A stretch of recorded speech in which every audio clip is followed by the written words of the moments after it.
Bonjour et bienvenue sur le chemin du changement. Je suis ravi de vous retrouver pour cette nouvelle vidéo. Alors aujourd'hui, nous allons parler des bénéfices secondaires. Pourquoi avons-nous tant de mal à changer? C'est parce que nous avons souvent deux parties en nous qui s'opposent. Une partie de nous qui souhaite changer et une autre partie sous le contrôle de notre ego qui préfère le statu quo. C'est beaucoup plus sécurisant. La partie qui a le plus d'importance déterminera soit le changement, soit la stagnation. Il faut comprendre que nous avons un avantage certain à ne pas changer. C'est ce qu'on appelle les bénéfices secondaires. Alors voici deux exemples. Certaines personnes restent dans leur job alors qu'elles n'y trouvent plus de sens, voire pire. Elles y vont avec la boule au ventre. Alors pourquoi ne changent-elles pas? C'est parce qu'elles trouvent des bénéfices secondaires à cette situation. Alors c'est par exemple un bon salaire, une ambiance sympa avec les collègues ou un job à proximité de leur domicile. Deuxième exemple, je suis sans emploi et j'ai du mal à retrouver un travail. Les bénéfices secondaires derrière peuvent être que j'ai du temps pour moi, que j'ai un niveau de liberté qui me convient, voire même que les autres se montrent compatissants avec moi. Dans ces deux exemples, si les bénéfices secondaires sont importants, il sera alors d'autant plus difficile de changer. Je suis Thierry Carré, formateur et coach certifié. Je suis également le fondateur du site et de la chaîne YouTube Chemin du Changement. J'ai toujours un cadeau pour vous. C'est un e-book que j'ai écrit et que j'ai nommé Acteur de sa vie. Je vous invite à le lire en cliquant sur le lien sous cette vidéo. Alors n'hésitez pas à me dire ce que cette lecture vous a apporté. Alors revenons à notre sujet du jour. Qu'est-ce qu'un bénéfice secondaire? Un bénéfice secondaire, c'est un bénéfice, conscient ou non, qui nous maintient dans une situation a priori défavorable.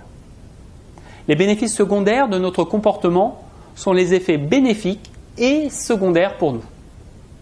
Alors une autre façon de voir, c'est que les problèmes que nous avons n'ont pas que des inconvénients conscients. Ils ont aussi des avantages, souvent inconscients, qui s'appellent les bénéfices secondaires. Quand nous avons adopté un nouveau comportement, nous ne cherchions pas intentionnellement ces bénéfices secondaires. Ce sont donc souvent des résultats positifs, non voulus et non anticipés. Alors pourquoi est-il important d'identifier les bénéfices secondaires? Un bénéfice secondaire répond à un besoin. Et c'est à cause d'eux notamment que l'on a tant de mal à résoudre nos problèmes. Identifiez les bénéfices secondaires de vos problèmes et vous commencerez à voir plus clair. Une fois repérés, vous pourrez les prendre en compte pour favoriser votre processus de changement. Comment avancer et se débarrasser de vos bénéfices secondaires en 3 étapes? Premièrement, il faut identifier le ou les bénéfices secondaires qui m'empêchent de changer. Alors pour vous aider, voici 4 exemples de bénéfices secondaires. 1. L'habitude. J'ai toujours fait comme ça et ça me rassure d'être en zone connue. J'ai peur d'aller vers l'inconnu. 2. La reconnaissance. Mon problème me permet d'obtenir de la reconnaissance, voire de l'affection. 3. La loyauté. Mon problème me rend loyal, fidèle à mes parents ou à mon passé. 4. Mon problème me fait me sentir vivant. Alors pour identifier les bénéfices secondaires, les questions à se poser peuvent être les suivantes. Qu'y a-t-il de bon dans la situation présente? Quels sont les avantages à la garder telle qu'elle? Deuxièmement, remplacez le comportement actuel dommageable par un nouveau comportement souhaité qui vous convient mieux. Alors ce nouveau comportement doit d'abord satisfaire le bénéfice principal, qui est aussi appelé l'intention positive. Cela correspond souvent à une valeur très importante pour vous. Et dans le cas où cette valeur ne serait pas respectée, toute tentative de changement suscitera de fortes résistances.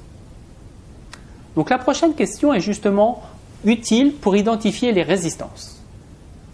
Est-ce qu'il pourrait y avoir un inconvénient pour moi ou pour les autres à ce que je change? Troisièmement, adopter ce nouveau comportement dans la durée et en faisant par exemple une habitude. Et alors, lors des moments difficiles, se rappeler du pourquoi on adopte ce nouveau comportement, pour l'intérêt des nouveaux bénéfices. Alors vous avez décidé de changer ou d'atteindre un objectif, mais vous n'y parvenez pas. Vous procrastinez. Alors demandez-vous quel bénéfice secondaire se cache derrière. Si vous le souhaitez, je serais très content de vous accompagner vers ce changement. Alors n'hésitez pas à commenter cette vidéo sur YouTube ou sur mon site Chemin du Changement. Et rappelez-vous, c'est vous qui décidez.